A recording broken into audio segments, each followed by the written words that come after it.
Bonjour à toutes et à tous, c'est Romain Daubry de la salle des marchés de Bourse Direct pour la semaine boursière en 2 minutes.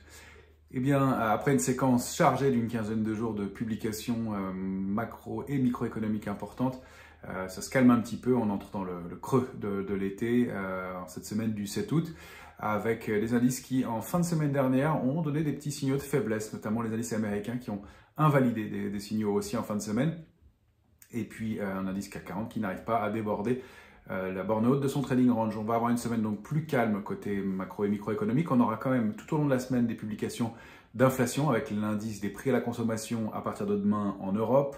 Donc mardi, mercredi, ce sera au tour de la Chine de publier son indice des prix à la consommation.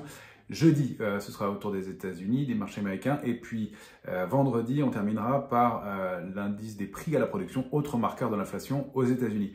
Côté publication microéconomique, il y a beaucoup moins de rendez-vous à attendre cette semaine. On surveillera quand même mercredi Walt Disney aux États-Unis et puis Alibaba qui publiera jeudi en Chine. Il y a toujours pas mal de publications de petite et moyenne capitalisation, mais moins importantes quand même. Pour l'instant, l'indice parisien revient à l'intérieur de son large trading range 7145, 7512, donc tentative de débordement invalidée.